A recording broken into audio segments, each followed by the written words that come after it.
dans l'Évangile de Luc, en commençant au chapitre 24, à partir du verset 13. Et voici, le même jour, 2 disciples allaient à un village nommé Emmaüs, éloigné de Jérusalem de 60 stades. Et ils s'entretenaient de tout ce qui s'était passé.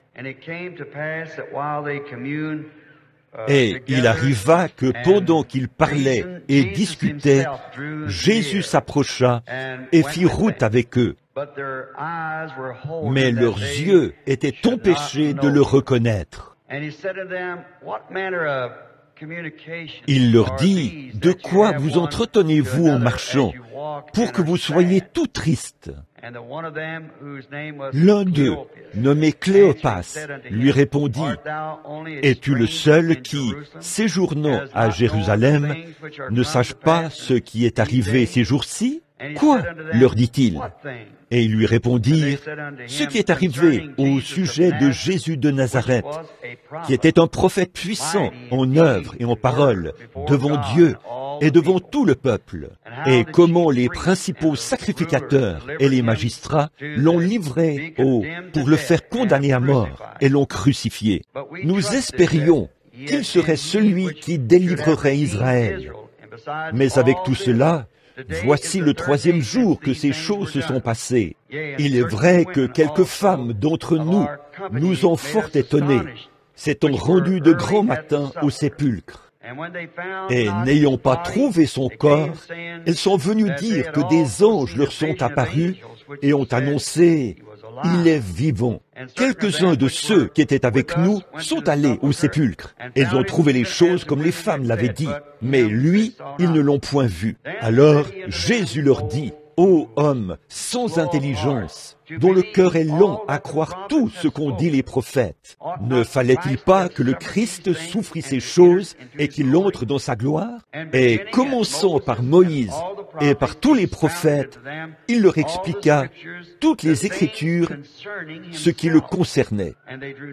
Lorsqu'ils furent près du village où ils allaient, il parut vouloir aller plus loin. Mais ils le pressèrent en disant, « Reste avec nous, car le soir approche. Le jour est sur son déclin. » Et il entra pour rester avec eux. Pendant qu'ils étaient à table avec eux, il prit le pain, et après avoir rendu grâce, il le rompit et le leur donna. Alors leurs yeux s'ouvrirent, et ils le reconnurent, mais il disparut de devant eux. Et ils se dirent l'un à l'autre, « Nos cœurs ne brûlaient-ils pas au-dedans de nous lorsqu'il nous parlait en chemin et nous expliquait l'Écriture ?» Courbons maintenant la tête pour prier. Dieu très saint, nous nous approchons de toi au nom de Jésus, ton Fils, et nous croyons que nous sommes maintenant dans ta présence. Alors que par la foi, nous nous présentons devant ton grand autel, là où se trouve son sang qui parle pour nous en notre faveur. Vraiment, nous sommes un peuple qui a des besoins, Seigneur. Nous avons besoin de toi, et nous implorons ta grâce.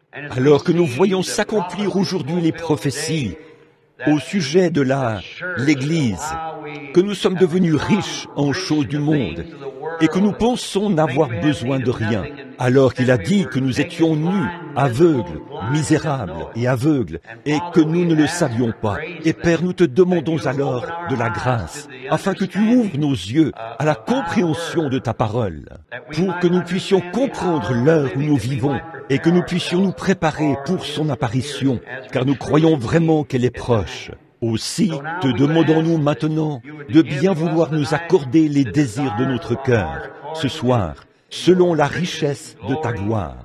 Pardonne nos péchés, Seigneur. Nous te prions de ne pas considérer nos mauvaises compréhensions et notre ignorance des choses que nous sommes censés connaître, et de nous pardonner à ce sujet. Et souviens-toi que nous ne sommes que des êtres humains, Père, et que nous sommes sujets à toutes sortes d'erreurs et d'ennuis. Tu es le Dieu infini, infaillible et éternel. nous te prions d'être miséricordieux envers nous et de nous accorder les bénédictions que nous te demandons, car nous le demandons au nom de Jésus. Amen.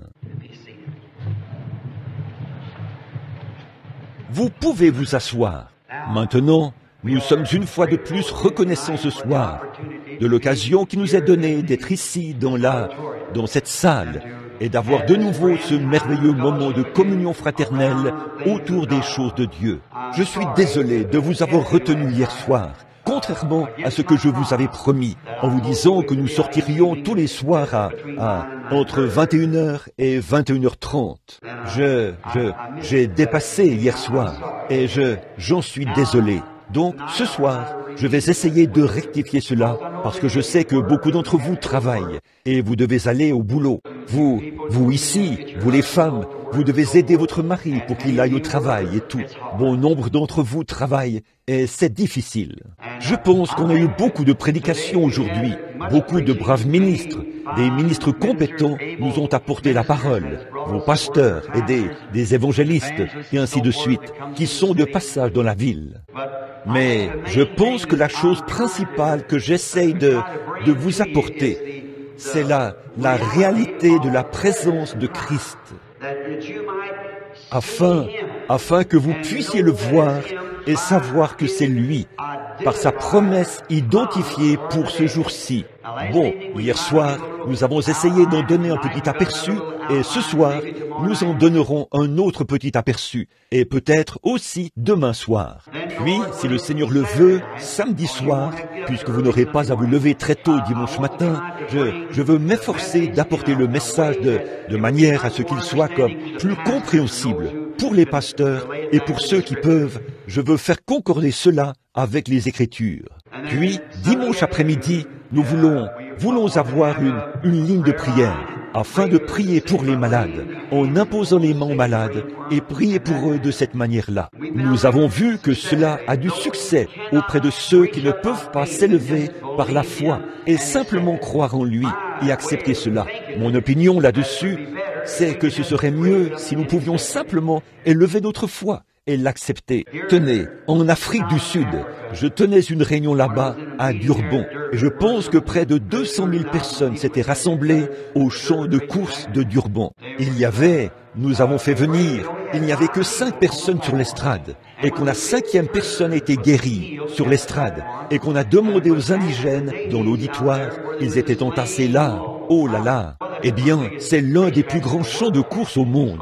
C'est beaucoup plus grand que Churchill Downs à Louisville. Et les Anglais s'y rendent tous pour leur sport d'hiver, les courses. Nous avions réservé le champ de course et les gradins étaient pleins à craquer et les pistes de course étaient bondées. J'étais de l'autre côté dans un bâtiment. Sidney Smith, le maire de Durban, m'avait emmené là-bas ce jour-là au champ de course. Et après une seule prière pour toute l'assemblée, j'ai vu, après que ces indigènes, certains d'entre eux ne savaient pas distinguer leur droite de leur gauche, et je les ai vus, après qu'ils ont vu, je leur avais donné des explications. J'avais 15 interprètes différents. Quand on prononçait une phrase, il fallait attendre que 15 hommes différents la répètent. Bon, vous comprenez combien c'était difficile pour les tribus. Et puis, une fois cela terminé, et que je leur avais expliqué d'une manière simple ce que Jésus était, je leur ai dit, beaucoup d'entre vous ici sont identifiés comme chrétiens par une étiquette, mais ils portent toujours une idole à la main. J'ai posé la question à l'un d'entre eux. J'ai dit à M. Smith, pourquoi cet indigène porte-t-il cette idole? Et pourtant, vous avez dit, il était identifié comme chrétien par une étiquette. Il a dit, ça l'est. Il a dit, c'est un Zoulou. Il a dit, je parle sa langue. Vous n'avez qu'à le lui demander. Alors, il l'a fait juste pour moi. Donc, nous nous sommes approchés de lui. Et je l'ai appelé Thomas. Il a dit, vous n'avez qu'à dire n'importe quoi, parce qu'il était un douteur. Et j'ai dit, Thomas, êtes-vous chrétien? Et oui, il croyait en cela. Et j'ai dit, pourquoi donc avez-vous cette idole à la main? Eh bien, c'était aussi Dieu. Son père portait cette idole. Quand le lion l'a attaqué, il l'avait aspergé de sang et il a allumé un petit feu pour réciter la prière que le sorcier lui avait enseignée. Et ça fait fuir le lion. Eh bien, j'ai dit, je suis le mot yakter signifie un chasseur. Loup, Louiacter signifie chasseur de lions. J'ai dit, je suis un chasseur de lions. Ce n'est pas cette prière qui a fait fuir le lion, c'est le feu. Le lion a peur du feu. Il a dit, eh bien, il croyait en Amoya. Amoya signifie une force invisible, comme Dieu ou comme le vent. Voyez, Amoya, c'est quelque chose que vous pouvez... Il croyait en Amoya, mais si Amoya échouait, ceux-ci n'allaient pas échouer. Voyez, or, pour eux, c'était là la force du christianisme. Et je leur ai parlé, j'ai dit, bon, voyez-vous, tout ce que le missionnaire vous a dit au sujet de Christ est vrai. Voyez, mais ai-je dit, vous voyez, il ne vous a pas tout dit. Il a essayé de vous dire que ces grandes puissances ont cessé lorsqu'il est mort là-bas à la croix et nous ne les avons plus. Là, il s'est trompé. Il est vivant. Il est ici parmi nous. Voyez, exactement le même qu'il a toujours été. Et lorsqu'ils en ont vu la preuve, tout comme vous hier soir, on a estimé que 25 000 personnes ont été guéries en une seule fois.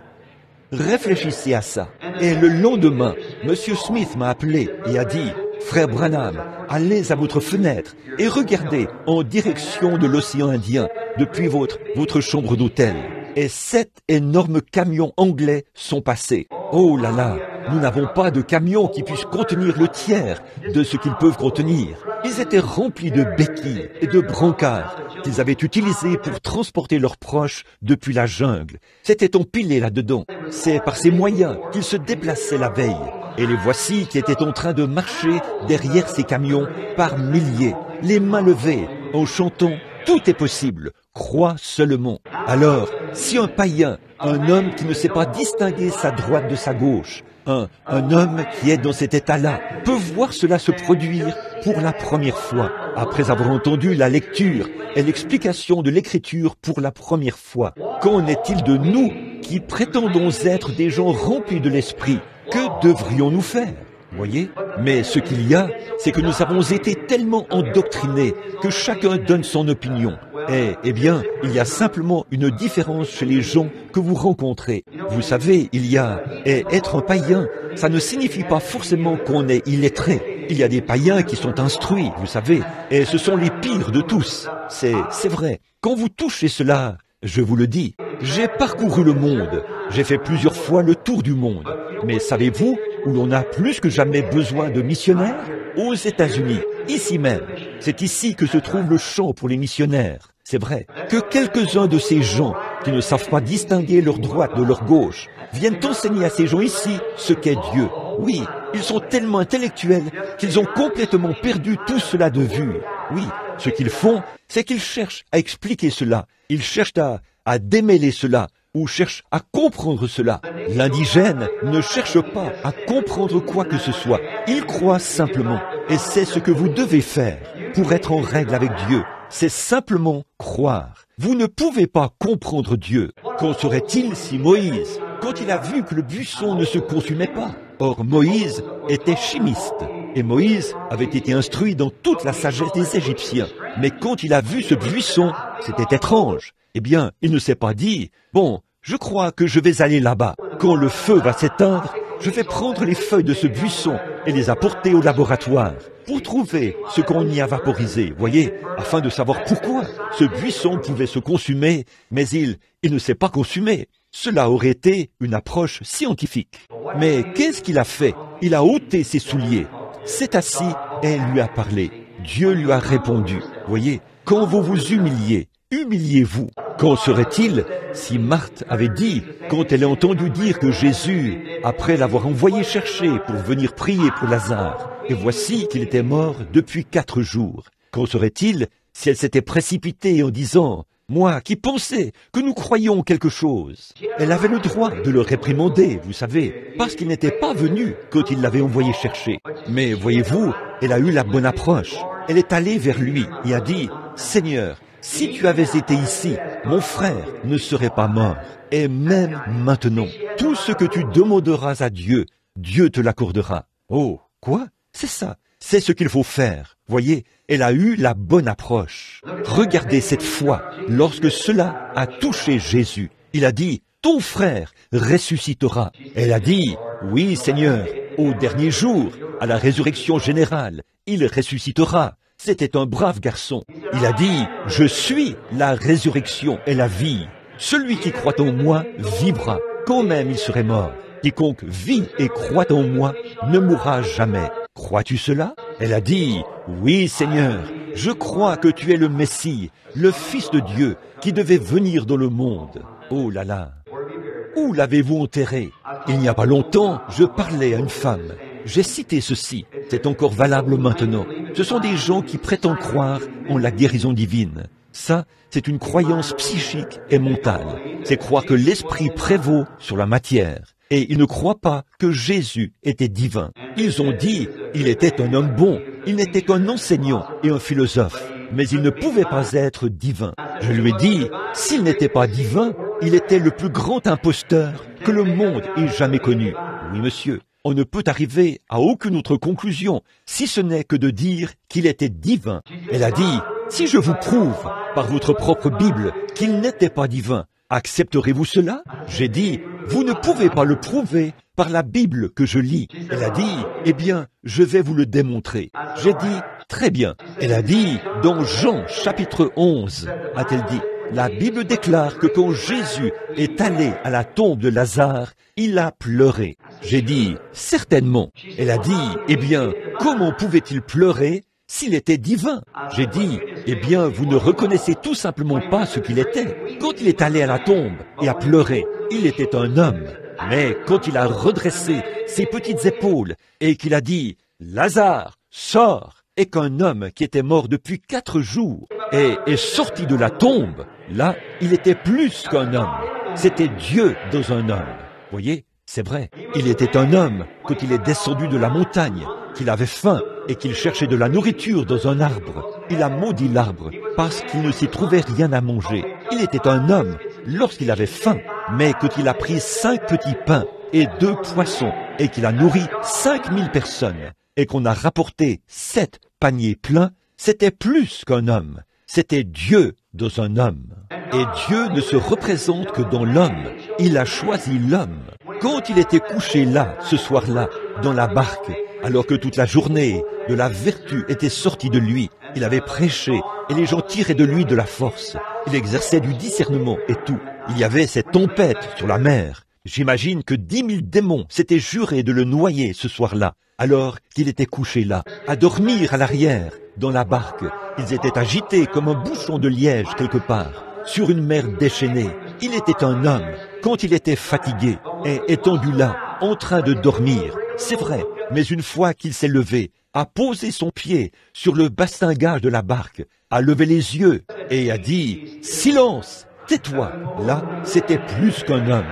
Oui, c'était Dieu dans un homme. Il était un homme quand il est mort sur la croix en implorant la miséricorde. Il était un homme, mais quand il a brisé les sceaux de la mort, du séjour des morts et de la tombe, et qu'il est ressuscité le 3e jour, il a prouvé qu'il était plus qu'un homme. C'était Dieu dans un homme. Ce n'est pas étonnant que tous les hommes qui ont jamais fait quelque chose de leur vie aient cru cela. Tous les poètes et tous ceux qui ont fait quelque chose de leur vie croyaient cela. C'est vrai, il était plus qu'un homme. Il était Dieu. Alors, en son propre Fils, Dieu s'est formé un corps dans lequel il a vécu comme demeure. Il a changé sa lignée. Pensez un peu. Jéhovah couché dans une crèche, au-dessus d'un tas de fumier, dans une étable, en train de pleurer comme un petit bébé. Ses petites mains de bébé, ce petit Jéhovah qui est descendu et s'est voilé sous cette forme. Regardez ce Jéhovah jouer en tant qu'adolescent. Regardez Jéhovah fabriquer des objets dans un atelier de menuiserie. Jéhovah suspendu à la croix. Puis, quand il est ressuscité, il a prouvé qu'il était Jéhovah. C'est vrai, Dieu en Christ, réconciliant le monde avec lui-même. Il était plus qu'un philosophe, il était plus qu'un prophète, il était Emmanuel. Bon, ce soir, nous allons aborder ceci, ce sujet que j'ai ici. Eh bien, nous venons de lire les Écritures, et nous allons prendre ceci comme sujet. Et lorsque leurs yeux s'ouvrirent, ils le reconnurent. Bon, notre scène, ou notre tableau, s'ouvre à une belle période. C'est vers cette période-ci de l'année. C'était à Pâques. Et c'était le premier Pâques, un Pâques magnifique. Jésus était revenu d'entre les morts au printemps à Pâques. Et il vivait de nouveau parmi les gens.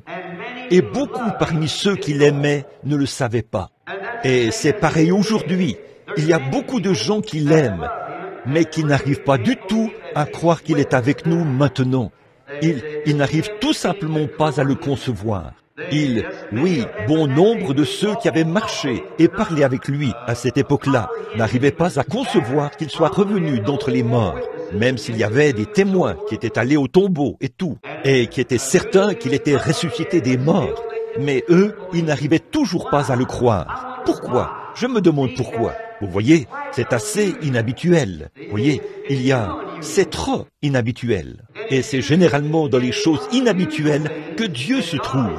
Ce sont les choses inhabituelles qui font qu'il est Dieu. Vous voyez, c'est ce qui fait de lui ce qu'il est. Ce sont ces choses si inhabituelles qu'il fait. Et là, c'était inhabituel pour Joseph, avant la naissance, quand il a découvert que Marie, sa charmante petite chérie, à qui il était fiancé et qu'il se préparait à épouser, il a découvert qu'elle était enceinte avant qu'il soit marié. Donc, sans doute qu'elle lui avait parlé de la visite de l'ange Gabriel. Joseph était un homme de bien. Il était un brave homme. Et il voulait la croire. Je peux imaginer qu'il l'aimait de tout son cœur. Et quand il s'est retrouvé face à cette jeune fille israélite, il l'a regardée dans les yeux. Et lorsqu'elle a dit « Joseph, mon chéri, le grand ange Gabriel m'a visité. Et il m'a dit que le Saint-Esprit me couvrira de son ombre. Et que le Saint-Enfant qui naîtrait en moi serait appelé le Fils de Dieu. » Eh bien, il voulait le croire. Mais pareille chose n'était jamais arrivée auparavant, alors c'était trop inhabituel. Et regardez, il y avait là un homme de bien, un brave homme, et l'Écriture déclarait que pareille chose arriverait, qu'une vierge concevrait, et il n'arrivait pas à le concevoir. Voyez, il y avait une Écriture qui disait que Christ naîtrait de cette manière-là. Malgré cela, Joseph n'arrivait pas à le concevoir, parce que c'était trop inhabituel. Bon, en ce temps-là, il n'avait pas de prophète. Cet homme ça faisait des centaines d'années qu'il n'avait pas eu de prophète. Alors, c'est un songe que Dieu a traité avec lui. Un songe est un moyen secondaire. Le moyen principal, c'est toujours la parole. C'est elle premièrement. Eh bien, Dieu a un moyen de prouver si sa parole est vraie ou pas. Ou là où il pourrait y avoir un quelconque. Dans l'Ancien Testament, sur le pectoral d'Aaron, il y avait là les 12 pierres, les pierres de naissance. On le suspendait à un poteau dans le temple. Si un prophète prophétisait, ou si un songeur racontait un songe, on l'amenait devant ce qu'on appelle l'Urim-Tumim, comme le savent les ministres. Ainsi donc, devant cela, quand le songeur racontait son songe, ou que le prophète racontait sa prophétie, et que des lumières surnaturelles ne brillaient pas là-dessus pour faire réagir l'Urim-Tumim, alors peu importe combien ça avait l'air vrai, c'était faux. Il fallait que l'Urim-Tumim atteste que c'était vrai. Eh bien, ça, alors, le sacerdoce d'Aaron avait été aboli, et le vieil Urim-Tumim. Mais Dieu a toujours son Urim-Tumim. C'est la parole. Si un prophète prophétise, ou si un songeur a un songe, et que c'est contraire à cette parole, peu m'importe combien ça a l'air vrai, oubliez ça. Ça, c'est l'Urim-Tumim de Dieu. C'est ça. Et elle doit avoir une réponse pour que ce soit vrai. Et là, c'est Dieu qui interprète sa propre parole. Donc, comme Dieu n'avait pas de prophète dans le pays en ce temps-là, Dieu a parlé à Joseph par le moyen secondaire. Cela montre que s'il n'y a rien au moment présent qui puisse produire cela, Dieu peut se mouvoir par n'importe quoi, par n'importe quel moyen qu'il a promis. Voyez, il est capable de passer par un songe. S'il n'y a pas de prophète, alors il peut passer par un songe.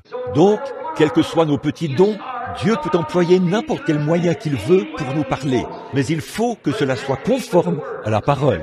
Voyez, il faut que ce soit en accord avec la parole. Maintenant, nous voyons que son songe était en accord avec la parole, parce qu'Ésaïe avait dit « Une vierge concevra ». Et c'était le cas. Son songe était en accord avec la parole, et c'était celle-ci qui avait conçu. Et là, quand l'Esprit du Seigneur, l'ange du Seigneur lui est apparu dans ce songe, il lui a dit « Joseph, fils de David, ne crains pas de prendre avec toi Marie, ta femme, car l'enfant qu'elle a conçu vient du Saint-Esprit. » Eh bien, c'était réglé à ce moment-là. C'était un homme de bien. Il voulait le croire. Il voulait le croire. Mais c'était tellement inhabituel pour lui. Et si un homme veut croire quoi que ce soit et que la vérité lui est présentée, Dieu pourvoira d'un moyen de confirmer cela, de prouver que c'est la vérité. Dieu est tenu de le faire, parce que c'est pour cela qu'il l'a sauvé. C'est pour ceux qui sont destinés à la vie. Nous voyons donc que ces choses inhabituelles étaient les choses qu'il n'arrivait pas à comprendre. Et cette résurrection était inhabituelle. Et pourtant, s'ils y avaient prêté attention, c'était sa parole promise. Il leur avait annoncé, il avait dit, le Fils de l'homme ira à Jérusalem et il souffrira beaucoup de la part des gens des nations. Il sera livré entre leurs mains et sera crucifié, puis enseveli, et il ressuscitera le 3e jour. Voyez, il a aussi dit, de même que Jonas a été 3 jours et 3 nuits dans le ventre de la baleine. De même, le Fils de l'homme sera 3 jours et 3 nuits dans le sein de la terre. David, l'un de leurs prophètes, a prophétisé en ces termes. Je n'abandonnerai pas son âme dans le séjour des morts, et je ne permettrai pas que mon sein voie la corruption. Voyez, tous les prophètes ont parlé de lui. On se serait attendu à ce que ses disciples, malgré tout, on se serait attendu à ce qu'ils reconnaissent cela, et ils auraient dû le savoir. Mais voyez-vous, cela leur avait été caché. C'est une parole qui leur avait été promise, et pourtant, ils ne l'ont pas reconnue. Voyez, ça s'était accompli en tout point, comme il l'avait dit, exactement comme l'Ancien Testament l'avait annoncé. Ça s'était parfaitement accompli, et pourtant, ils ne l'ont pas compris. Remarquez, alors qu'ils s'en allaient, 2 d'entre eux, Cléopas et son ami, étaient en route vers Emmaüs. C'était dimanche matin. Ils poursuivaient donc leur route tout en discutant. Ils étaient tout tristes alors qu'ils avançaient sur la route. Eh bien, ils étaient vraiment abattus à cause de quelque chose. On aurait dit un voile. Dieu permet que de telles choses arrivent. Il le fait exprès, juste pour vous tester. Maintenant, permettez-moi de vous dire ceci clairement, pour que vous compreniez que chaque fils qui vient à Dieu doit être formé.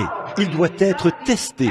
Chaque fils. Si vous n'avez jamais été testé, vous n'êtes pas un fils. Si vous ne pouvez pas supporter le châtiment de Dieu, alors vous êtes illégitime. Et vous n'êtes pas un enfant de Dieu. Vous prétendez que Dieu est votre Père, vous dites « Oh, je ne peux pas croire ». Eh bien, ça montre simplement que Dieu n'est pas votre Père. Vous voyez, autrement vous saisiriez cela. Maintenant, remarquez, au sujet des tests, Dieu teste chacun de ses enfants. Tous ceux qui viennent à lui doivent d'abord être testés, éprouvés et faire leurs preuves. Observez-le, quand il était ici sur la terre, un jour, il a regardé autour de lui et de grandes foules de gens le suivaient. Oh, à ses débuts, il était très aimé. Toutes les églises lui ouvraient les portes. Ce jeune rabbi, eh bien, il ne fait aucun doute qu'un grand prophète a été suscité parmi nous. Il guérit nos malades. Eh bien, il vient à nos services de guérison. Il fait de grandes choses. C'était très bien. Mais à un moment donné, trop de gens le suivaient. Voyez, ça, c'était le signe pour attirer l'attention des gens. Or, il faut qu'une voix accompagne ce signe. C'était sa doctrine. Remarquez, mais une fois que la voix est venue, oh, c'était autre chose. Oh, ils l'ont crucifié parce qu'il se faisait l'égal de Dieu. Quand il guérissait les malades, accomplissait les miracles et discernait les pensées de leur cœur, c'était merveilleux. Mais quand il a dit « Moi et mon Père, nous sommes un », oh là là, c'en était trop pour eux. Ils ne pouvaient pas accepter cela. Voyez, c'en était trop. Il se fait Dieu. Donc, il cherche à être l'égal de Dieu. Eh bien, il l'était. Il était le Fils de Dieu. Et il a dit, vous appelez ceux à qui la parole venait, votre loi déclare cela, que la parole venait aux prophètes. Et ceux-là, vous les appelez des dieux. Si donc, vous pouvez appeler un prophète un dieu, comment pouvez-vous me condamner quand je dis que je suis le Fils de Dieu? Sondez les Écritures. Ce sont elles qui vous disent ce que je suis censé faire. Si je ne fais pas ce que la parole dit que je dois faire, alors ne me croyez pas. Mais si je fais les œuvres de mon Père, c'est-à-dire la parole, alors croyez aux œuvres que je fais. Ils ne pouvaient quand même pas croire cela. Donc, un jour, Jésus a dit, maintenant observez, il n'explique pas les choses, il les dit tout simplement. Remarquez, il a dit, si vous ne mangez la chair du Fils de l'homme et ne buvez son sang, vous n'avez pas la vie en vous-même. Pouvez-vous imaginer ce beau groupe d'intellectuels, ce groupe de docteurs qui se tenaient là? ces rabbins, ces gens bien formés et très instruits, ce qu'ils ont pensé quand il a dit cela? Oh, je peux m'imaginer que le docteur a jeté un coup d'œil et a fait... Les ministres se sont levés et ont dit « Non, non, non, non, vous voyez, voilà, cela montre ce qu'il en est. » Or, il n'a jamais expliqué cela. Il ne l'a jamais expliqué. Il n'avait pas à le faire. Il n'avait pas à l'expliquer. Eh bien, ont-ils dit, eh bien, voyons donc, il veut faire de nous des vampires humains, boire du sang humain et manger de la chair humaine. Il n'a jamais dit comment cela se ferait. Il a simplement dit, si vous ne le faites pas. Voyez? Et alors, cette foule-là, des milliers de gens ont dit, ah oui, le voilà, voyez? Oui, je savais que tôt ou tard, on finirait par le découvrir. Vous voyez, il s'attendait à ce que cela soit découvert, et il s'est assuré de le faire. Ces gens étaient des parasites au départ, donc il n'allait plus avec lui. Alors, il s'est retourné. 70 l'accompagnaient. Il s'est donc adressé à ces 70 et a dit, que direz-vous quand vous verrez le Fils de l'homme monter au ciel d'où il vient? Eh bien, il n'a jamais expliqué cela. Ils se sont regardés les uns les autres et se sont dit, eh bien, le Fils de l'homme qui remonte où il était auparavant, eh bien, nous connaissons sa mère, nous connaissons ses frères, ses sœurs. Nous avons vu la crèche dans laquelle on l'a couché à sa naissance. Nous avons vu le berceau dans lequel il a été bercé. Voyons donc, il est de Nazareth. Venir de là-haut, cette parole est dure. Et il n'allait plus avec lui. Voyez? Or, ses autres disciples sont restés là tout ce temps. Eux non plus, ils ne savaient pas ce qu'il en était. Mais ils croyaient cela. Ils n'étaient pas capables de l'expliquer. Il ne l'a jamais expliqué. Mais voyez-vous, ils étaient destinés à la vie. Ils n'étaient pas capables de l'expliquer. Mais ils sont restés là. Il s'est donc retourné et a dit, « Je vous ai choisis, vous les 12. L'un de vous est un démon. » Il a dit, « Voulez-vous aussi vous en aller ?» Et c'est là que Pierre a prononcé ces paroles mémorables. « Seigneur, nous sommes persuadés que toi seul as la parole de vie. Où irions-nous » C'était réglé, voyez-vous? Voyez? Il ne l'a pas expliqué. Il a parlé ainsi pour que ces gens rejettent cela. Voyez? La foi ne pose pas de questions.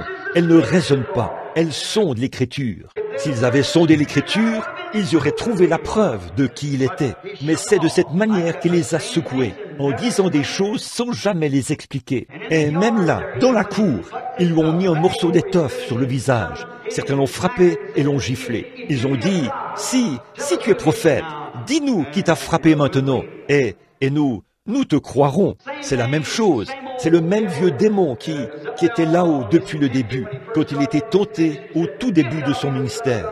Il lui a dit, « Si tu es le Fils de Dieu, ordonne que ces pierres soient changées en pain. » C'est le même qui, à travers ses sacrificateurs et ses rabbins, a dit, « Si tu es le Christ, descends de la croix et prouve-le-nous. » Vous voyez, il aurait pu le faire.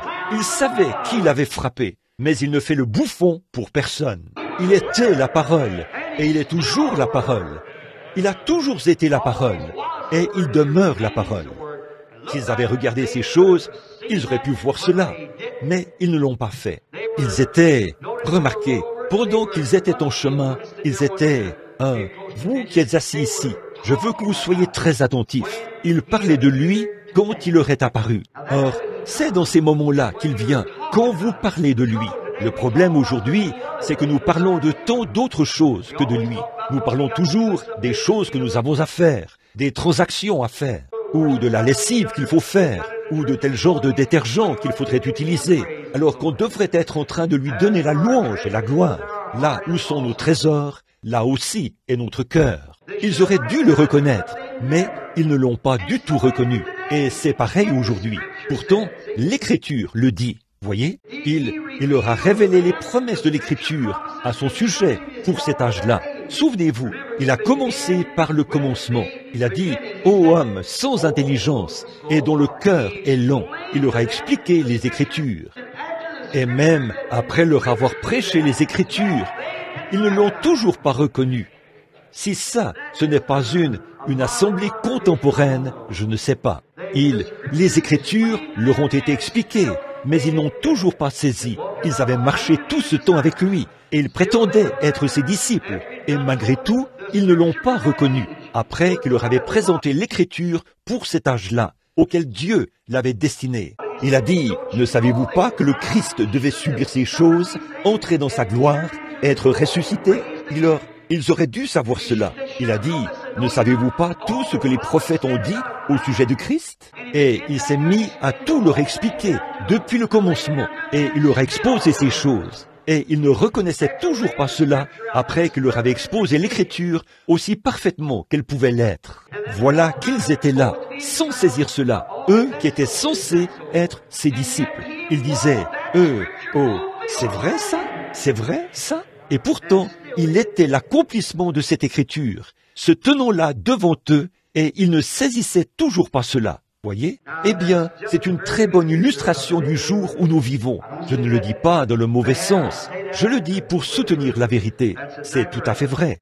Ils ne l'ont toujours pas reconnu, bien que les promesses qu'il avait faites se soient accomplies. Il le leur déclarait et il était là, dans cette personne. Et ils n'ont toujours pas reconnu cela. Remarquez la réprimande qui leur a été adressée pour ne pas avoir reconnu l'accomplissement de l'Écriture. Or là, ils auraient dû le savoir. C'étaient des disciples, c'étaient des hommes qui avaient fait de grands sacrifices, c'étaient des hommes qui l'aimaient, c'étaient des hommes qui l'avaient formé. Et pourtant, après qu'il leur avait annoncé ces choses, qu'il s'était tenu au milieu d'eux et leur avait dit que cela arriverait, et voilà que cela était arrivé. Et ils se trouvaient là avec lui, après sa résurrection, mais ils ne l'ont toujours pas reconnu. Vous dites, pourrions-nous faire pareille chose? Ce serait possible que nous le fassions, c'est vrai, ce serait tout à fait possible. Quoique dans sa parole, il est promis ce qu'il allait faire, et que nous en voyons l'accomplissement en tout point exactement comme il l'a annoncé. Nous n'en tenons toujours pas compte. C'est ce qu'ils avaient fait. Donc, il est venu et leur a dit qu'il allait être crucifié, qu'il ressusciterait le 3e jour. Et il s'est alors mis à leur parler de tout ce qu'il en était. Tout tristes, ils ont dit, tu sais, quelques-uns de ceux qui étaient avec nous sont allés au tombeau, de même que certaines femmes. Ils ont dit qu'il ressusciterait des morts. Cette rumeur s'est répandue partout. Et ils ont dit, n'es-tu qu'un étranger ici? Tu n'es pas au courant de ces choses? Il a dit, quelle chose? Comme s'il n'était pas au courant. Voyez-vous, il a dit ça juste pour qu'ils ne se doutent de rien. Il l'a fait exprès, juste pour les mettre à l'épreuve. Et il ne change pas de nature. Vous savez ça, n'est-ce pas? Il fait la même chose, juste pour vous mettre à l'épreuve, pour voir ce que vous allez faire. Il va mettre en place une certaine situation, et cela va vous être présenté, juste pour voir ce que vous en direz. Votre attitude, comment vous recevrez cela, ce que vous en pensez. Il le fait exprès, et il le fait encore aujourd'hui, parce que c'est sa nature, qui ne peut pas changer. C'est ce qu'il a fait dans le passé. Souvenez-vous d'Élie, il avait même demandé à un soldat de le frapper. Il avait dit, j'étais une sentinelle, je me tenais près de Akab, et j'ai laissé s'échapper le prisonnier. Et pourtant, il ne l'avait pas fait, mais il avait parlé de cette manière pour amener Akab à prononcer un jugement contre lui-même. Il a fait la même chose du temps de Noé, et il ne peut pas changer sa façon de faire. Dieu descend d'une certaine manière, mais toujours, vous dites, eh bien, comment saurais-je distinguer le bien du mal? C'est l'Écriture promise pour cette heure-là. C'est l'Écriture qui était promise. S'ils s'étaient détachés de leur tradition, qu'ils s'étaient éloignés de cette tradition à laquelle ils étaient attachés, et qu'ils avaient lu les Écritures, comme il leur avait dit de le faire, sondez les Écritures, parce que vous pensez avoir en elles la vie éternelle. Et ce sont elles qui rendent témoignage de moi. Elles vous disent qui je suis. Et ils ont dit, eh bien, là, le rabbin nous a dit ceci et cela. Nous croyons ce que l'Église dit. Voyez? Ce n'est pas ce que l'Église dit. C'est ce que Dieu a dit. Ce que Dieu a dit, pas ce que la dénomination dit, ou ce que croyait Dieu.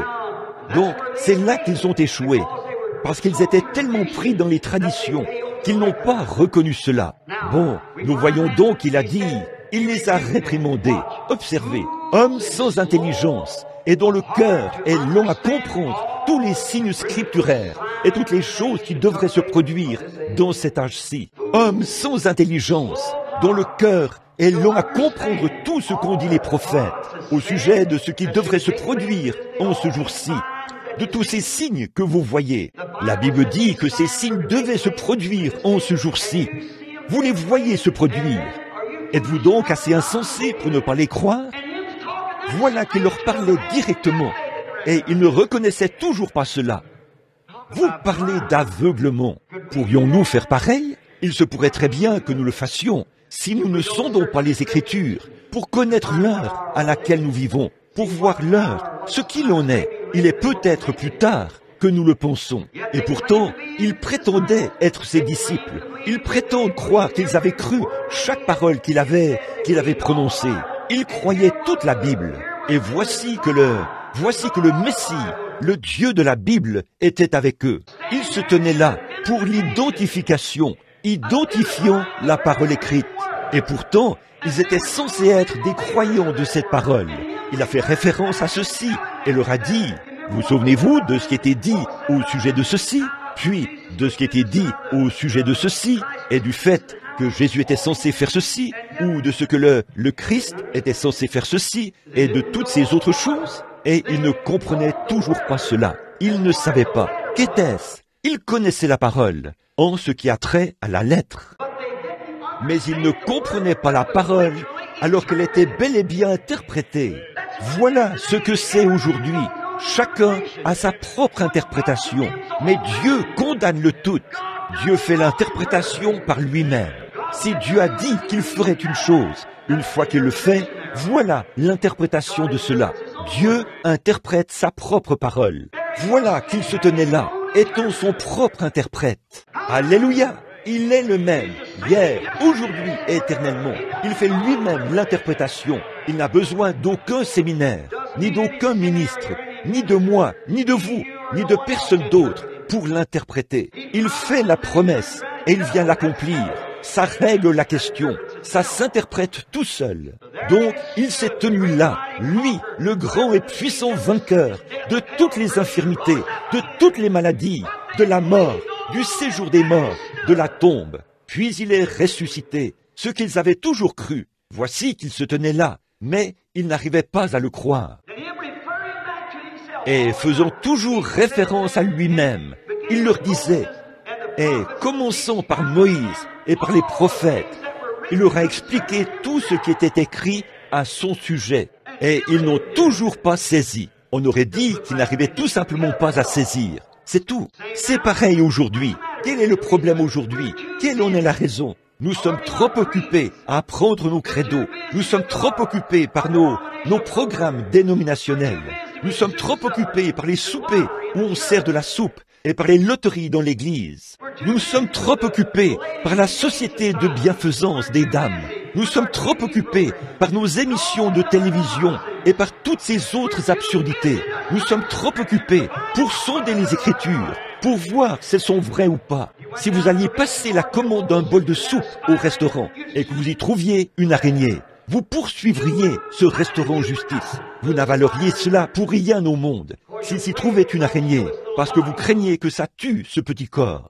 Mais vous faites entrer n'importe quoi dans votre âme, n'importe quoi, n'importe quel genre de credo, sans jamais examiner cela, pour voir si c'est vrai ou pas.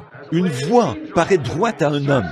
Sondez les Écritures. L'âme est éternelle, vous savez. Alors examinez bien ce que vous laissez entrer là-dedans. Vous voyez, ces credos et toutes ces choses.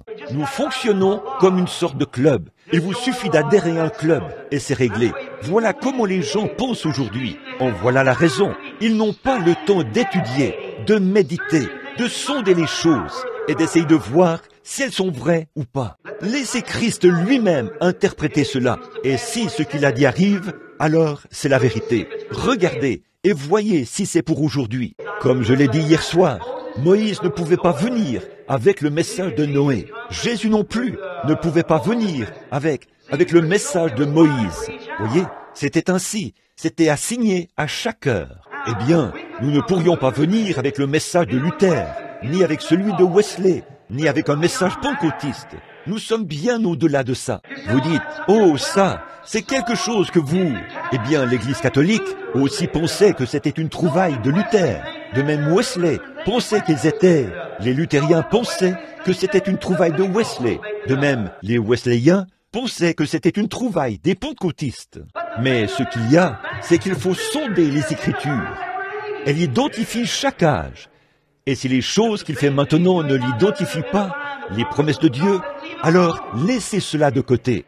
Mais s'il dit que cela arrivera et que cela arrive, alors croyez que ce n'est pas l'homme. C'est Dieu qui parle, qui interprète sa propre parole. Homme sans intelligence et dont le cœur est lent à croire tout ce que les prophètes ont dit au sujet du Christ. Ses disciples ne pouvaient toujours pas croire la parole écrite parce qu'ils étaient tellement occupés à « Oh, eh bien, ils en étaient tristes. » Et pourtant les gens prétendent croire aujourd'hui qu'il est ressuscité le troisième jour. Quand on leur en parle, « Oh, nous croyons qu'il est ressuscité le troisième jour, qu'il vit au siècle des siècles. » Qu'il fasse quelque chose qui soit exactement comme il l'a promis, et écoutez ce qu'ils diront. Eh bien, soit c'est une bande d'exaltés, soit c'est de la télépathie mentale, ou c'est une sorte de 10 heures de bonne aventure, ou exactement comme ils l'ont fait à cette époque-là. Vous voyez, c'est ce même esprit. Maintenant, souvenez-vous, le diable retire son homme, mais pas son esprit. Cet esprit était sur ces hommes à cette époque-là, des docteurs religieux. Souvenez-vous, personne ne pouvait reprocher quoi que ce soit à ces pharisiens. Ils devaient mener une vie droite. Sinon, on les aurait lapidés. Ils étaient très bien, de braves hommes, des docteurs très instruits, des érudits. Et Jésus a dit, « Vous êtes une bande de serpents. Vous faites les œuvres de votre Père. » Pourquoi un homme, Dieu, donnerait-il une interprétation à un tel homme? Comment pourrait-il dire une chose pareille? C'est qu'ils ont refusé de voir la manifestation de la parole identifiée. Bon, aujourd'hui, nous sommes venus et avons dit bien des fois, les luthériens disent, au moment où vous croyez au Seigneur Jésus-Christ, vous l'avez reçu, c'est tout. Les nazaréens, les pèlerins de la sainteté et les méthodistes libres disent, non, il faut pousser des cris pour le recevoir. Les pentecôtistes disent, il faut parler en langue pour le recevoir. Tout ça, c'est faux. J'ai vu des sorciers et des magiciens parler en langue. Je les ai vus sauter et pousser des cris. J'ai vu des mahométans s'enfoncer des esquilles sous les ongles, hurler plus fort que je n'ai jamais entendu des pentecôtistes le faire de toute ma vie. Et pourtant, c'est très bien de croire, c'est très bien de parler en langue, c'est très bien de pousser des cris et de se réjouir. Mais ce n'est toujours pas ça. Ces pharisiens, certains disent, eh bien, ce qu'il faut, c'est le fruit de l'esprit. Ces pharisiens avaient plus du fruit de l'esprit, ce que nous appelons du fruit de l'esprit, que nous ne pourrions jamais produire. Que diriez-vous si je le faisais passer en jugement maintenant? Disons par exemple qu'un jeune homme était arrivé dans cette ville il y a quelques jours et qu'il disait qu'il est prophète. Faisons-le passer en jugement pendant un instant. Et là, je vous parle, à vous les gens, et je parle contre lui. Que Dieu me pardonne de dire de telles choses. Mais c'est juste pour faire ressortir un point. Je dirais, il y a ici un jeune homme, il se promène partout, il se dit prophète, il vient de la Galilée, il guérit beaucoup de malades et tout, mais ça ne veut rien dire. Je vous fais remarquer que nous avons la piscine de Bethesda. Des infirmes se trouvent là, et quand l'ange descend et agite l'eau, n'importe qui y entre. Pourquoi Dieu voudrait-il quelque chose d'autre? Vous voyez, ils n'ont pas reconnu la parole de ce jour-là. La promesse était sur le point de s'accomplir. Maintenant, ils disent, nous le jugerons par le fruit de l'esprit. Maintenant, regardez bien, qui s'est tenu à vos côtés pendant que vous étiez occupés à toutes vos affaires en tant que jeune homme? Qui a consacré tout son temps à l'étude de la parole de Jéhovah? Votre bon vieux sacrificateur, ce saint homme. Quand papa et maman étaient sur le point de se séparer, qui a entouré l'un et l'autre de ses bras et les a réconciliés? Votre bon vieux sacrificateur, ce saint homme. C'est vrai, yes, que les récoltes de votre père étaient mauvaises et qu'il n'avait pas d'argent et que vous n'aviez rien à manger. Qui lui a émis un chèque et lui a fait un don d'argent ou l'a dépanné? Ce bon vieux sacrificateur, ce saint homme. Qui s'est tenu aux côtés de votre mère et de votre père, à votre naissance, à votre venue dans ce monde? Ce bon vieux sacrificateur, ce saint homme, qui vous a pris dans ses bras et vous a circoncis le 8e jour et a consacré votre vie à Dieu, ce bon vieux sacrificateur, ce saint homme. Et là, regardez, il y a des hommes d'affaires ici dans notre ville. Jéhovah exige un agneau.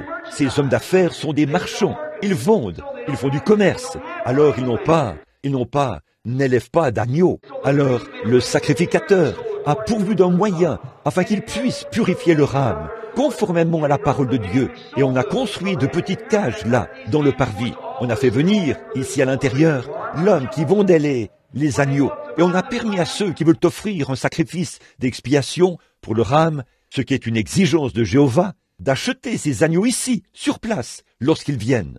Et là, qu'a fait cet homme quand il est allé là-bas? Il a renversé les tables de change et a chassé les gens à coups de fouet, essayant ainsi d'empêcher un homme de mettre son âme en règle avec Dieu. Aussi, qu'a-t-il dit de votre bon vieux sacrificateur, ce saint homme? Ils sont une bande de serpents et ils sont du diable. Vous parlez du fruit de l'esprit? Il le battait de très loin. Mais qu'est-ce qui prouve que quelqu'un est un croyant? C'est qu'il croira à la parole identifiée de l'heure. Il en a toujours été ainsi. Les gens mélangent tout ça avec toutes sortes de traditions, de religions, de dénominations, d'instructions et tout. Mais Dieu se présente avec sa parole et il la confirme pour l'heure. C'est ça la preuve. Regardez-le et voyez. Il a dit, si je ne fais pas les œuvres de mon Père, ne me croyez pas. Sondez les Écritures. Vous pensez avoir en elles la vie éternelle. Ce sont elles qui rendent témoignage de qui je suis. Et si je ne fais pas ce que l'Écriture dit que je suis censé faire, alors ne me croyez pas. Voyez? Et il ne savait toujours pas cela. Après avoir marché avec lui, et là, il s'identifiait après sa résurrection et leur montrait par les Écritures que c'était bien lui. Encore aujourd'hui, vous savez, après que Jésus ait ressuscité des morts et est apparu aux gens dans les derniers jours, les gens disaient, il y a des années, quand le groupe pentecôtiste était à ses débuts, une telle chose, ça n'existe pas. C'est l'Église qui croit le plus rapidement au monde, l'Église pentecôtiste. C'est le message qu'ils ont depuis 50 ans maintenant. Les gens disaient, ça ne tiendra pas la route, mais cela a quand même tenu la route. Ils disaient, le Saint-Esprit, ça n'existe pas. Les gens sont allés de l'avant et l'ont quand même reçu. Dieu a promis qu'il répandrait son esprit. Comment allez-vous arrêter cela, alors qu'il a promis qu'il le ferait? Il disait, personne ne croira cela. Mais les gens ont cru. De ces pierres, Dieu peut susciter à Abraham des enfants qui croiront sa parole. Ils ont continué d'avancer. Ils sont devenus l'église la plus puissante du pays. Notre visiteur du dimanche, le visiteur catholique, l'a publié il n'y a pas longtemps. Ils ont dit, de toutes les organisations, l'église pentecôtiste est celle qui croit le plus rapidement. Ils ont dit, au cours de la dernière année, leur église a enregistré 1 million de conversions. Et l'année dernière, les pentecôtistes en comptaient 1 500 000. Ça, c'est sans compter les convertis de mes réunions, de celles de Roberts et des autres réunions comme ça.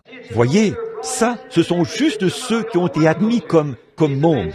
Certains d'entre eux ne savent pas où aller après ces réunions d'évangélisation, mais ils ont enregistré 1 500 000 convertis en une année. Et cela a été attesté par l'Église catholique. Voyez, ils disaient que c'était impossible. Et maintenant, les presbytériens, les méthodistes et les baptistes recherchent cela. Et les pentecôtistes sont assez aveugles pour ne pas voir l'heure. Ne le savez-vous pas? C'est à la 7e veille que les vierges endormies ont dit, « Venez, donnez-nous de votre huile. » Et là, les autres ont dit, « Nous en avons juste assez pour nous-mêmes. » Et pendant qu'elles essayaient d'en acheter, l'époux est arrivé et les autres sont entrés. Voilà, c'est ça, voyez? Et homme sans intelligence, pourrait-il le dire de nouveau? Dont le cœur est lent à croire tout ce que l'Écriture dit au sujet de ce jour-ci, à croire que dans cet âge de l'église de Laodicée, il a été expulsé de l'église, et parce que nous sommes riches, nous n'avons besoin de rien. Eh bien, nous sommes l'une des organisations les plus riches du monde, le mouvement pentecôtiste. Oh là là, autrefois nous étions dans la ruelle. Mes frères, elle est maintenant installée sur la rue principale. Elle a les meilleures églises et les meilleurs séminaires. Et ici même, en ce moment, nous en construisons une de 50 millions de dollars. Vous voyez, et toutes sortes de grandes choses. Riches. Mais c'est à ce moment-là qu'on oublie la promesse et on se met à adopter des traditions. C'est pour cela que, lorsqu'ils se présentent pour s'identifier, les gens sont vraiment froids et engourdis à cause de leur instruction, de leur philosophie et tout. Ils ont fait des commandements de Dieu une tradition. On se tient là et on leur parle. Et ils sont simplement, ça ne leur fait aucun effet. Ça ricoche. Or, si c'est présenté avec beaucoup de raffinement, si c'est un grand évêque ou quelqu'un d'autre qui apporte quelque chose comme ça, eh bien, ils vont recevoir cela. Mais voyez-vous, Jamais cela n'est venu de cette manière-là. Si une organisation entière l'acceptait, ce serait très bien, mais ça, il ne l'a jamais fait. Il ne l'a jamais fait. S'il était venu par Caïphe et que Caïphe avait dit « Maintenant, c'est moi le Messie, c'est moi qui suis censé venir maintenant », voyez, ils auraient dit « Ô grand Saint-Père, tu es le Messie ». Mais vous voyez, ce n'est pas ça qui identifie le Messie. Ses droits religieux ne faisaient pas de lui le Messie. Il était le signe que la Bible a annoncé, qu'il identifierait comme étant le Messie. C'est ce qu'il en est encore aujourd'hui. Pas nos dénominations, pas nos credos, mais ce qui est l'ainsi dit le Seigneur. Maintenant, remarquez, c'est pareil maintenant. Nous nous comportons de la même manière. Nous continuons à croire des credos, la dénomination, l'instruction du monde, et ainsi de suite. Eh bien, vous savez, beaucoup de nos églises commencent à accepter l'idée qu'avant qu'un missionnaire puisse aller sur le champ de mission, il lui faut subir un test psychiatrique chez un psychiatre pour voir si son QI est assez élevé pour qu'il soit un missionnaire. Or ça, c'est contraire à l'Écriture. La Bible dit que Pierre était un homme du peuple sans instruction. Il ne pouvait même pas signer son propre nom. Mais il a plu à Dieu de lui donner les clés du royaume, parce qu'il avait vu le Messie et reconnu ce qui prouvait qu'il l'était, et qu'il était tombé à ses pieds et l'avait reconnu comme étant le Messie. Il avait cru la parole. Et tu es Pierre. Moi, je te dis que tu es Pierre, et sur cette pierre, je bâtirai mon église. Pas sur Pierre, pas sur Jésus, mais sur la révélation spirituelle de qui il était. Il a fait la même chose avec Abel. C'est par la foi qu'Abel a offert à Dieu un sacrifice plus excellent que celui de Caïn. Les deux garçons ont fait des offrandes. Les deux garçons ont prié. Les deux garçons ont bâti un autel. Les deux garçons ont adoré le même Dieu. Voyez, l'un a été accepté, l'autre rejeté. En effet, c'est par révélation qu'Abel a su que ce n'était pas à cause des fruits ou des pommes que nous avions été chassés du jardin d'Éden. C'était à cause du sang. Il a offert du sang et Dieu a accepté cela. Regardez Moab, là-haut, la grande organisation. Ils avaient le même Dieu. Balaam, l'évêque, est arrivé. Il a bâti 7 autels, exactement comme Israël avait fait en bas. Il a offert 7 sacrifices purs, des taureaux et 7 béliers, annonçant la venue de Christ. Fondamentalement, ils avaient tous les deux raison. Mais regardez en bas, ce petit groupe de renégats qui erraient ça et là, et qui n'avaient même pas le droit de fouler cette terre. Son pasteur avait peur qu'ils tiennent une sorte de réveil là-haut. Donc, on ne leur permettait pas de passer par là. Ils étaient en route vers le pays promis, là, et il ne voulait pas laisser passer son frère Israël. C'est vrai, ce que Balaam n'a pas reconnu, c'est ce rocher frappé, ce serpent d'airain et le cri du roi dans le camp. Ils n'ont pas reconnu cette identification de Dieu qui était parmi eux. Tous les deux avaient des prophètes. Là-haut, c'était Balaam, et ici en bas, c'était Moïse. Mais Moïse était identifié avec la parole. C'est ça la différence. Tous deux étaient de grands prédicateurs. Mais cet homme-ci était identifié avec la parole. Il n'était pas puissant en tant que nation, pour ainsi dire, mais il était identifié avec la parole, et il en avait la preuve. Amen. Voilà le vrai groupe de croyants. Christ avec nous, Christ en nous. Encore un peu de temps, et le monde ne me verra plus. Mais vous me verrez, car je serai avec vous, même en vous, jusqu'à la fin du monde. Remarquez. Bon, rapidement, souvenez-vous, ils ne l'ont pas reconnu. Non, ils n'ont pas compris cela. Comment cela était possible? Et la parole promise était pour leur âge. Il était cette promesse qui avait été accomplie.